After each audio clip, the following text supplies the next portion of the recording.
말씀을 증거하겠습니다. 너무 깊게 빠지지 마라. 심취하지 않을 정도만 해라. 적당히 해라. 이런 말을 여러분 들어보신 적 있습니까? 그렇습니다. 우리가 기독교 신앙을 가진다고 할 때 주변에서 자주 우리에게 해주는 조언들입니다. 왜 이런 말을 사람들이 하곤 할까요? 아마 기독교 신앙을 가진다는 것 자체가 우리의 시야를 가리고 우리의 삶을 왠지 답답하게 속박하고 우리를 자유롭게 하지 못할 것이라고 하는 그런 생각 때문입니다. 그래서 너무 깊게 빠지지 마라, 너무 심취하지 마라, 이런 말들을 우리가 특히 하는 것 같습니다. 여러분들은 어떻습니까? 신앙생활을 하면서 여러분들 자유로우세요? 아니면 매주 나와야 하는 주일 예배, 여러 신앙생활의 지침들이 여러분들의 삶을 오히려 답답하게 만들거나 의무감 때문에 금방 지쳐버리도록 여러분들을 올가매고 있지는 않으십니까? 만약 그렇다면 우리는 이 기독교 신앙을 가진다고 할 때 어쩌면 많은 사람들이 조언하는 것처럼 너무 깊게 빠지지 말아야 할지도 모르겠습니다. 여러분들이 생각하는 자유란 무엇입니까? 이태원이나 홍대 같은 데서 자신의 개성을 마음껏 표현할 수 있는 그런 게 여러분도 혹시 생각하는 자유입니까? 아니면 학생이 성인이 되어 부모님의 품을 떠나 마음대로 내가 사고 싶은 거, 먹고 싶은 거, 하고 싶은 거 다 할 수 있게 되는 그것이 혹시 여러분들이 생각하는 자유입니까? 사전적으로 자유라고 하는 말의 정의는 남에게 구속을 받거나 무엇에 얽매이지 않고 자기 뜻에 따라 행동하는 것이라고 사전은 정의합니다. 어떤 것에 얽매이지 않는 거예요. 어떤 것으로부터 구속받지 않고 내 뜻대로 내가 하고 싶은 대로 하는 것이라고 정의합니다. 만약 그것이 자유라면 최소한 대한민국에 살아가는 성인들이라면 모두가 다 자유를 누리고 있다라고 생각해도 크게 다르지 않을지도 모르겠습니다. 그러나 이러한 개념으로서의 자유가 과연 성경에서 말하는 자유와 동일선상에서 같이 이해할 수 있는지 우리는 깊이 생각해 봐야 합니다. 무엇보다 진리가 우리를 자유롭게 한다라고 하는 누구나도 아는 그 유명한 말씀에서 말하는 진리가 우리를 자유롭게 하는 그 자유는 도대체 어떤 의미인지 우리는 한번 오늘 말씀을 통해서 깊이 상고하려 합니다. 첫 번째 우리가 생각해야 될 것은 자유, 자율을 잘 구분해서 생각을 할 필요가 있습니다. 자유와 자유를 여러분들 어떻게 구분하십니까? 비슷한 말이라 그게 비슷한 말 의미 아닌가라고 생각할지 모르겠습니다. 유사해 보이는 이 두 용어를 우리는 정확하게 구분하여 이해하기 위해서 다시 우리는 창조 때로 넘어가 아담과 하와의 타락 사건을 살펴보는 것이 도움이 되겠습니다. 태초에 하나님은 천지 만물을 창조하셨습니다. 그리고 에덴 동산을 만드시고 그곳에 아담과 하와가 살도록 하셨습니다. 그리고 소위 행위 언약이라고 하는 것을 맺으셨어요. 그 내용은 창세기 2장 16절 17절에서 말하는 바와 같이 각종 동산의 나무 열매는 내가 임의로 먹되 선악을 알게 하는 나무의 열매는 먹지 말라, 이렇게 말씀하시며 행위 언약을 맺으셨습니다. 이 말씀을 조금 더 우리가 쉽게 표현하자면 이런 거예요. 너에게 자유를 줄 거야. 근데 자유는 아니야. 다시요. 너에게 자유를 줄게. 근데 자유는 아니야. 조금 더 풀어볼까요? 자유는 하나님이 아담에게 동산에 있는 각종 나무의 열매를 네가 임의로 먹으라 그랬어요. 마음대로 먹으라 그랬어요. 이렇게 허락하신 건 바로 자유입니다. 생명나무를 포함한 하나님께서 인간에게 허락하신 자유예요. 여기서의 자유란 선악을 알게 하는 나무의 열매를 제외한, 선악을 알게 하는 나무의 열매를 제외한 범위 내에서는 얼마든지 자유를 허락하신 거예요. 이것이 바로 성경이 말하는 자유입니다. 그렇다면 자율은 뭘까요? 자율은 하나님께서 규정하신 범위를 넘어서서 자기가 범위를 임의로 설정하여 자기가 선택하며 사는 것을 자율이라고 우리는 정의할 수 있겠습니다. 하나님은 분명 아담과 하와에게 선악을 알게 하는 나무의 열매는 먹지 말라, 먹는 날에는 반드시 죽으리라 라고 말씀하셨습니다. 하나님은 바운더리를 정해주시고 방향을 알려주신 후에는 마음대로 해도 된다고 했어요. 그 바운더리 안에만 있으면 무엇이든지 할 수 있는 참 자유를 주시는 분이셨습니다. 그리고 거기에서는 참된 행복을 마음껏 공급받으며 누릴 수 있게 해주셨어요. 근데 아담과 하와는요, 뱀의 유혹을 받아서 하나님께서 정하신 울타리를 벗어나 버리고 말았습니다. 하나님의 명령을 왜곡하고 하나님의 명령을 삭제한 후에 자기의 소견에 오른 대로 그냥 선악을 알게 한 나무의 열매를 먹어버린 거예요. 아담과 하와가 갈망했던 자유는 아마 자율이었던 것 같아요. 그 범위조차도 나는 벗어나고 싶어. 내 생각대로, 내가 하고 싶은 대로 할 거야 라고 하는 자유를 추구했으나 하나님은 자유를 주고 싶으셨던 거죠. 인간이 가지고 싶은 이 자율에 대한 욕망은 마치 물고기가 나는 물 밖의 세상도 너무 궁금해, 나는 물 밖에 나가서 살고 싶어 하고 물 밖을 뛰쳐나가는 것과 같은 행위예요. 물고기는 물 안에서는 얼마든지 자유롭게 헤엄치고 먹을 걸 먹으면서 살 수 있지만 물 밖을 벗어나면 그 물고기는 얼마 지나지 않아 죽게 됩니다. 자유라고 하는 이 영어 단어 리버티는 보통 정치적인 의미에서 많이 사용되는데 정부나 권위의 통제에서 개인의 자유를 보호하고 강화하는 개념이에요. 그러니까 정부나 권위의 통제 안에서 개인의 자유를 보호받고 개인의 자유가 강화되는 개념이 리버티라는 개념이에요. 그런데 자율이라고 하는 영어 단어 어토노미는 다른 사람이나 외부의 규제에 개입하지 않고 개인이 자기가 결정을 내리는데 중점을 둡니다. 따라서 자기가 결정의 주체이고 자기가 바운더리도 방향성도 다 자기가 정한다는 그런 권한을 가지는 것에 대한 그 개념이 훨씬 더 강화되어 있습니다.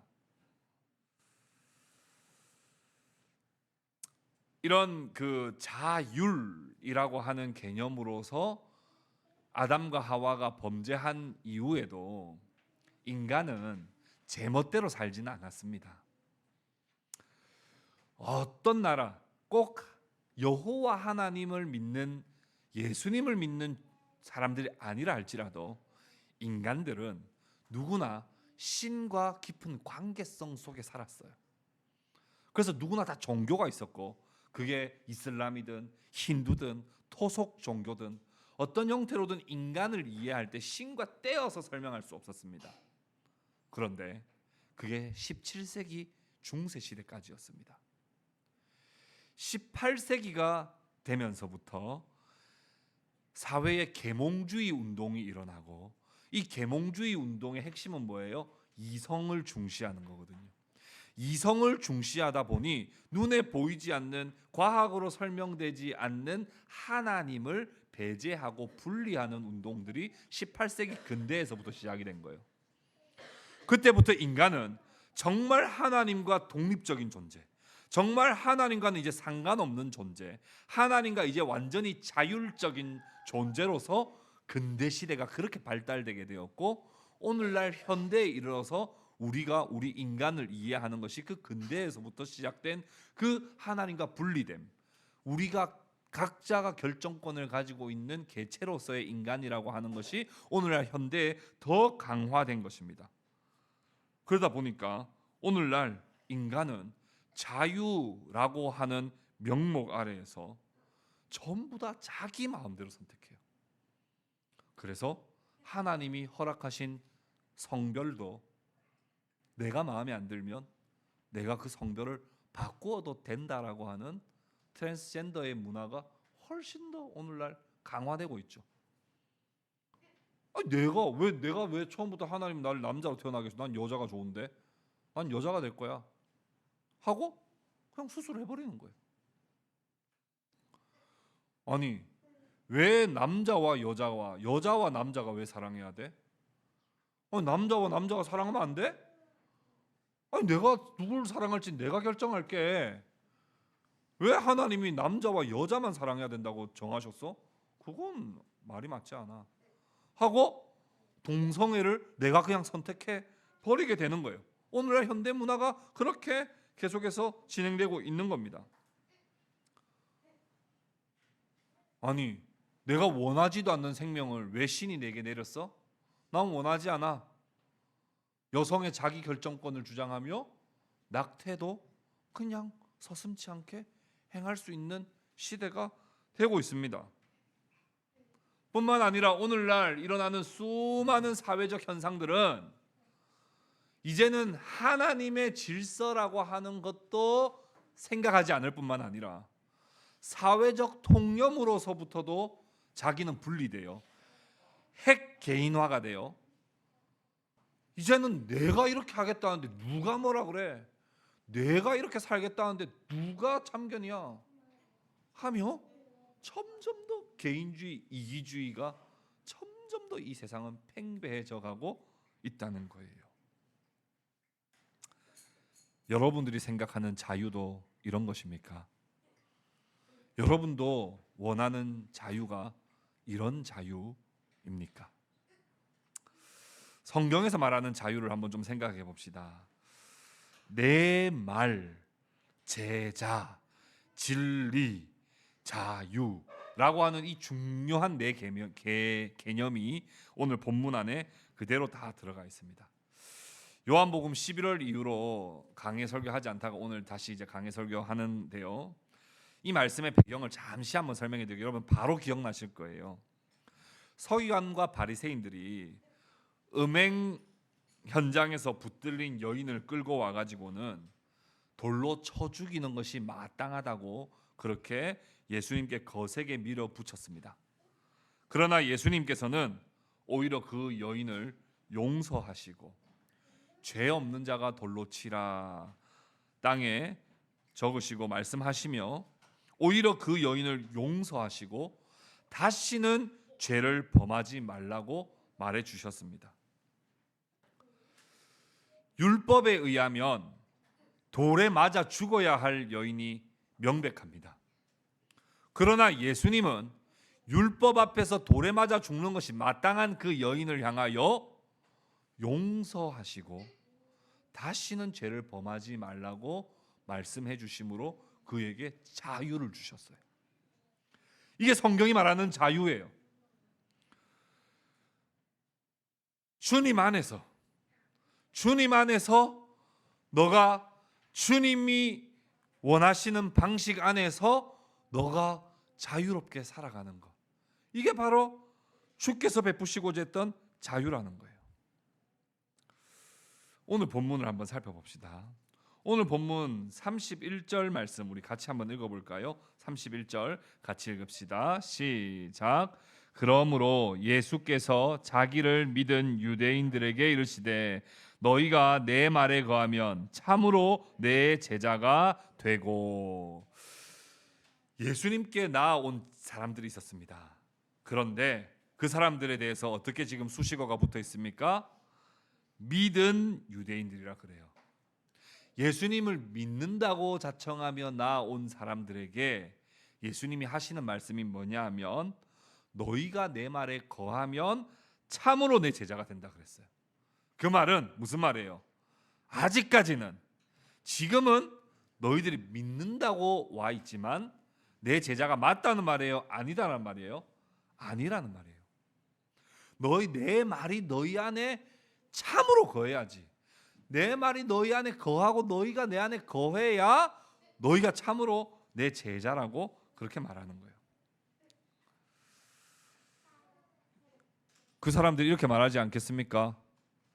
아니 내가 믿는다는데 왜 말을 저런 식으로 해? 아니 내가 믿는다고 왔다고요 라고 할지 모릅니다.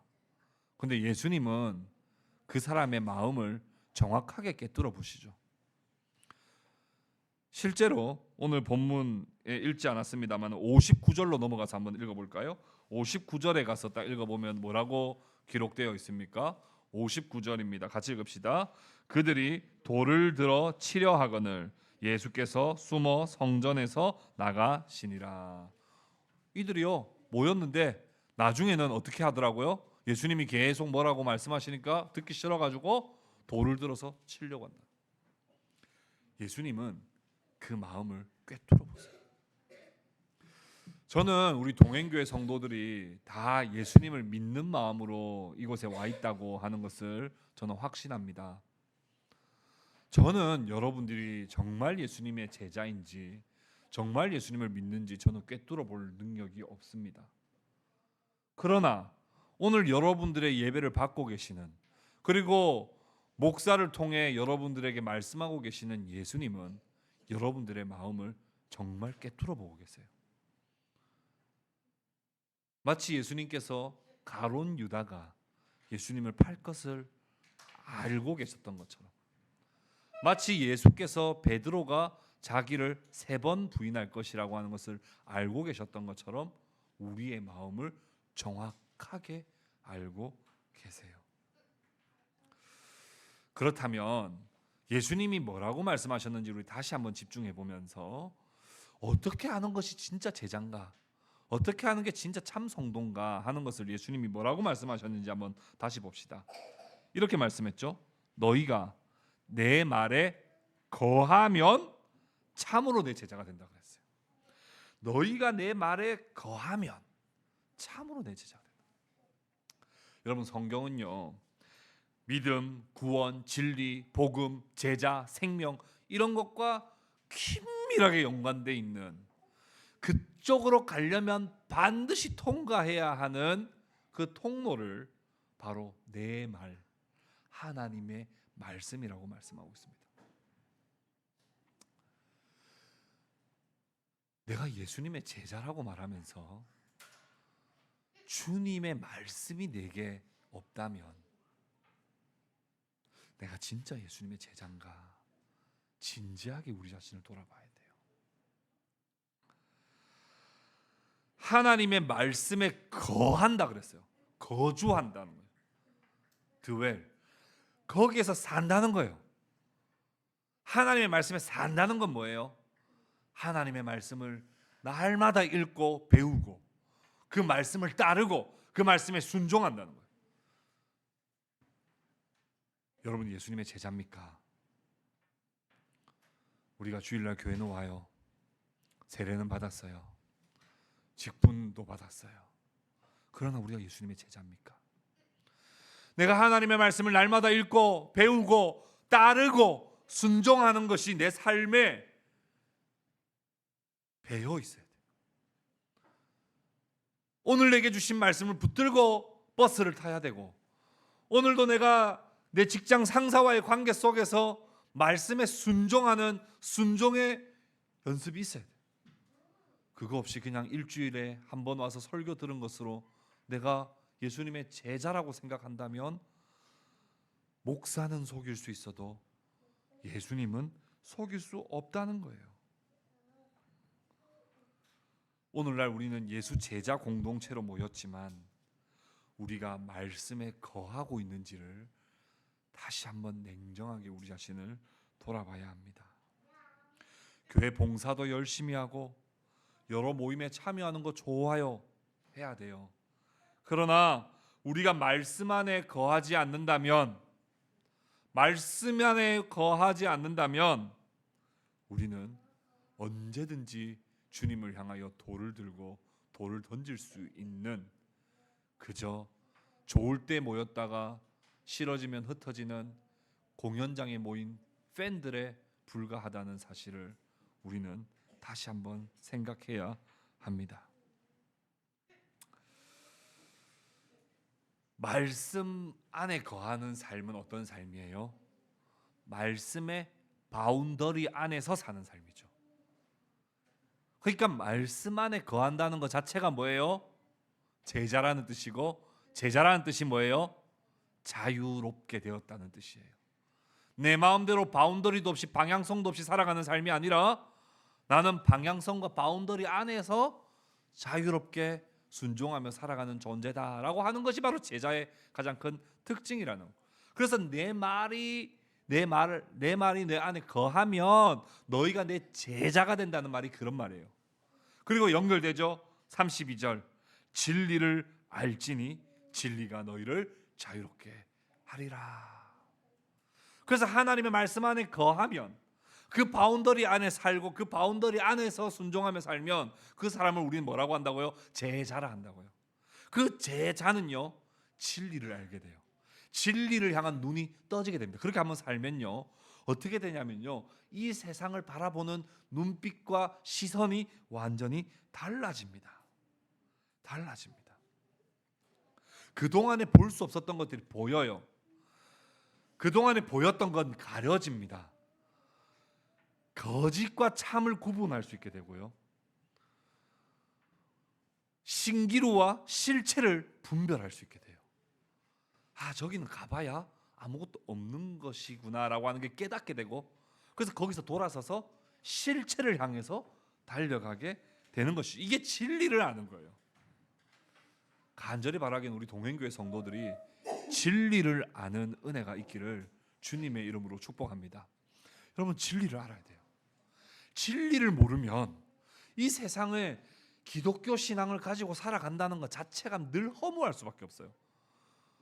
진리를 알게 되면 이제 보이지 않는 게 보이고 보이는 것들이 가려지고 신기루와 실체가 구분이 되고 거짓과 참이 딱 구분이 되니까 이제는 취해야 될 것과 버려야 될 것, 포기해야 될 것과 가져야 될 것들을 정말 선택적으로 선택하며 살 수 있게 되는 거예요. 믿음의 선배들의 발자취를 추적해 보면 믿음의 선배들은 여지없이 말씀 안에 거했습니다. 그리고 말씀 안에 거했을 때 주님의 제자가 되었고, 주님의 제자가 되니까 진리가 이제 진리를 알게 되고, 진리를 아니까 세상을 보는 눈이 달라져요. 그러니까 참된 것이 무엇인지 이제 알겠다. 내가 어디에 투자해야 될지 이제 알겠다. 어제까지 산 것은 내가 참으로 산 것이 아니었구나 하며 돌아서더라는 거예요. 나는 이제 무엇이 진짜 의미 있는지를 알겠다라고 하며 그렇게 살아가더라는 거예요. 그런데요, 선배들의 삶이요, 그렇게 드라마틱한 삶은 아니에요. 우리가 생각했을 때 막 다니엘처럼 이렇게 막 사자굴 속에서도 막 이런 드라마틱한 이런 사실 상황들을 우리는 생각하지만 사실은 우리의 일상은 똑같아요.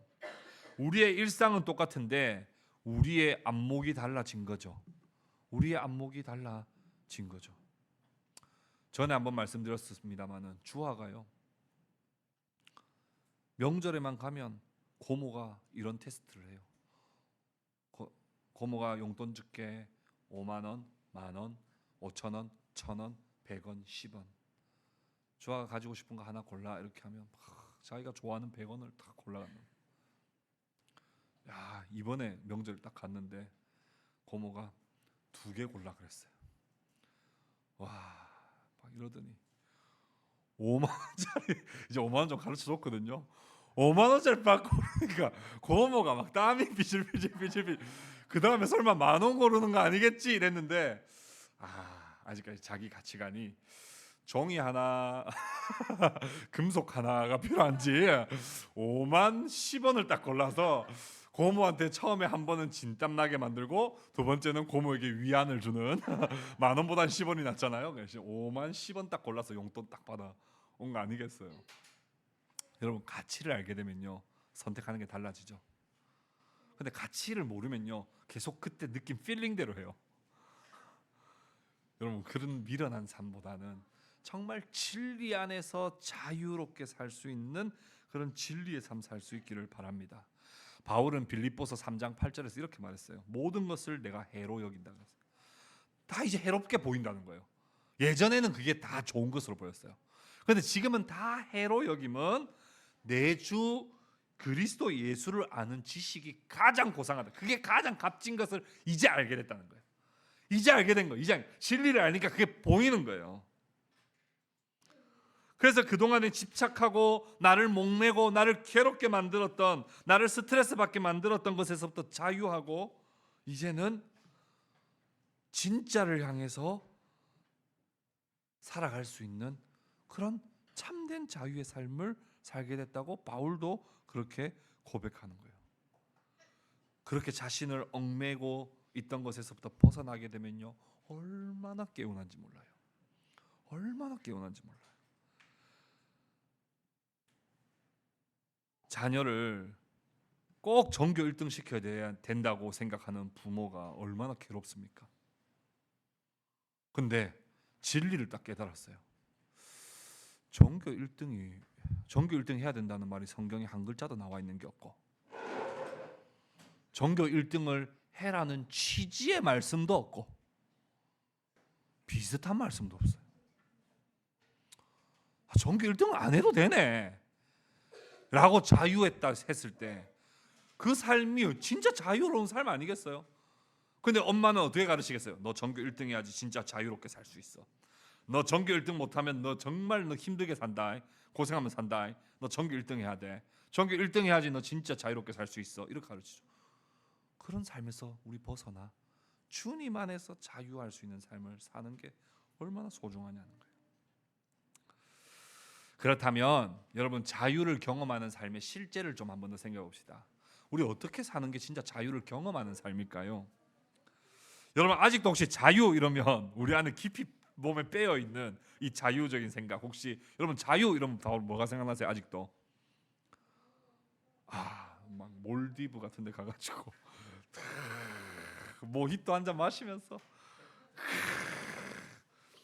아직도 우리는 이게 몸에 빼어 있어요. 그게 자유다.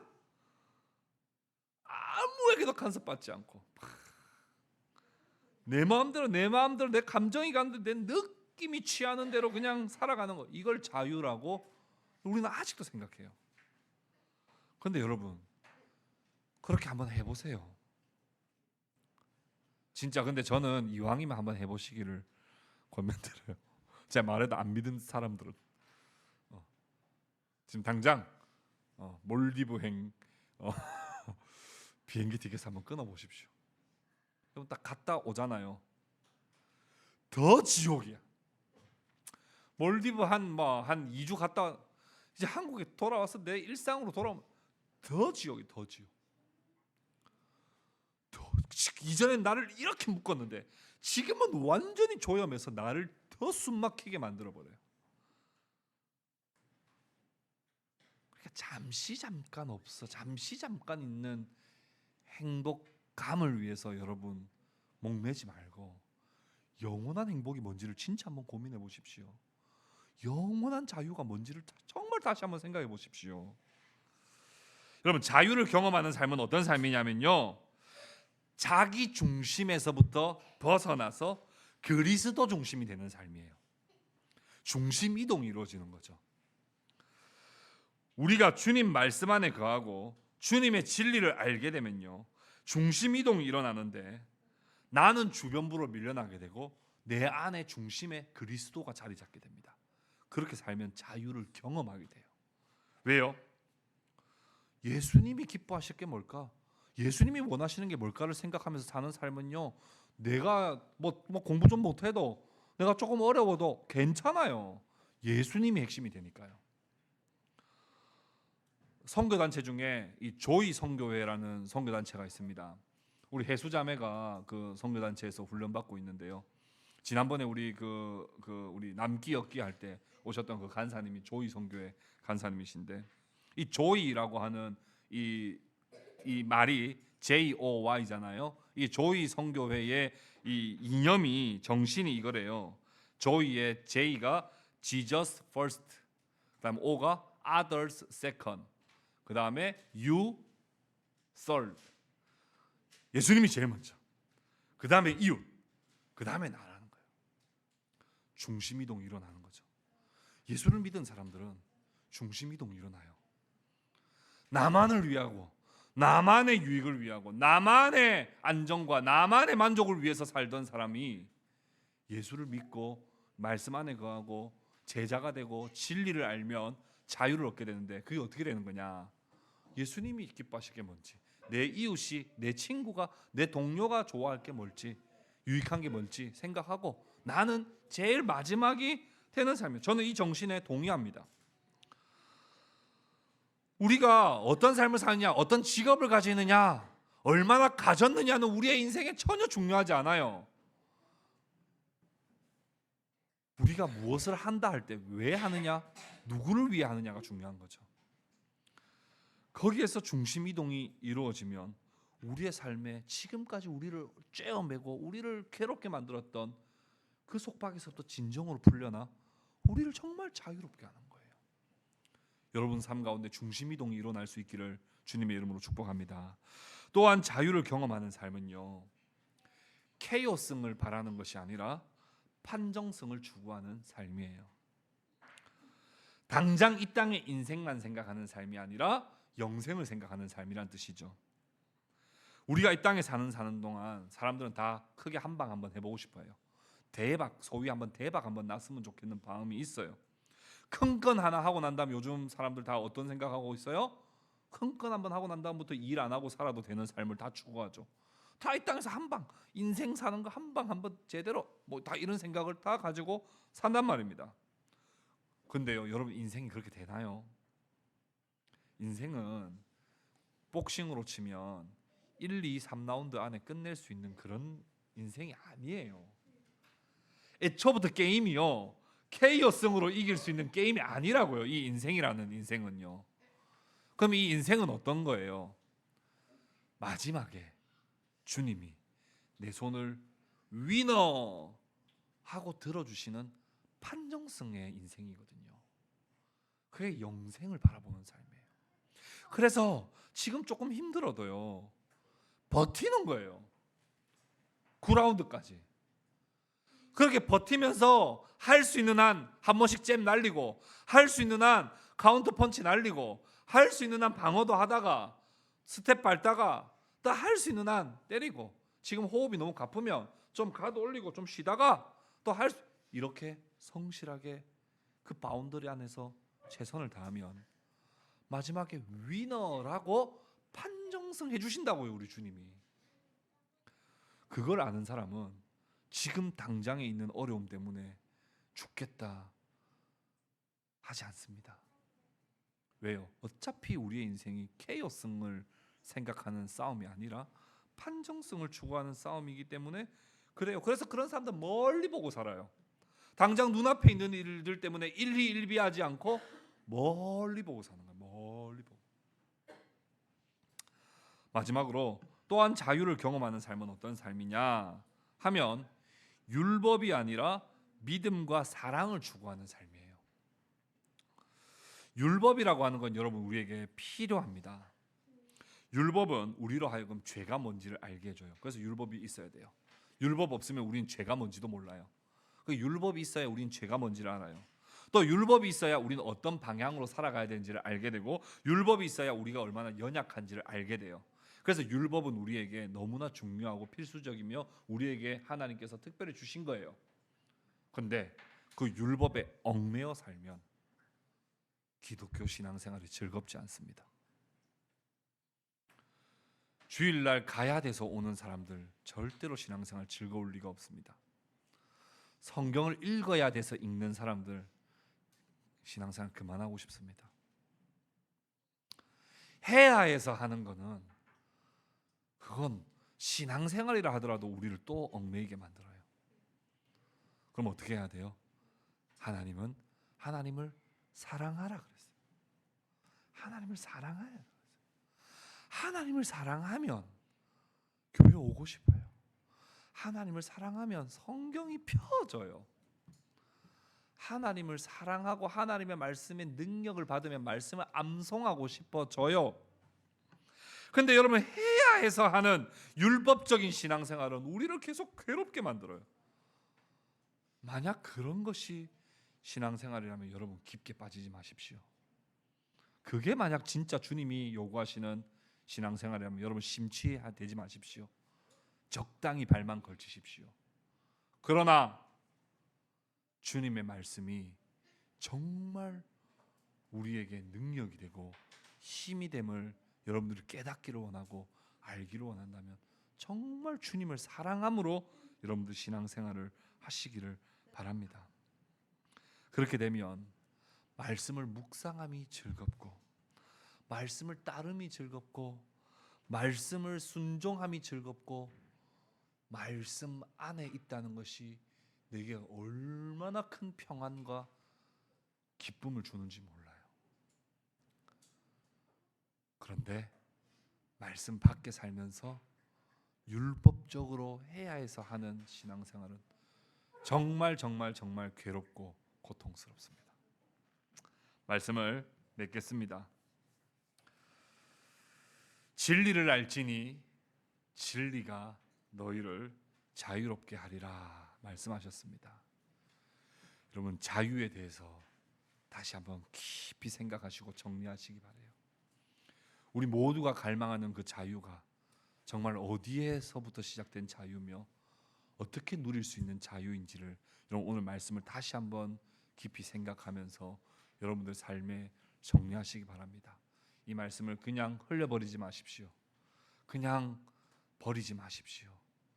이 말씀은 여러분들에게 오늘 주신 하나님의 생명의 말씀입니다.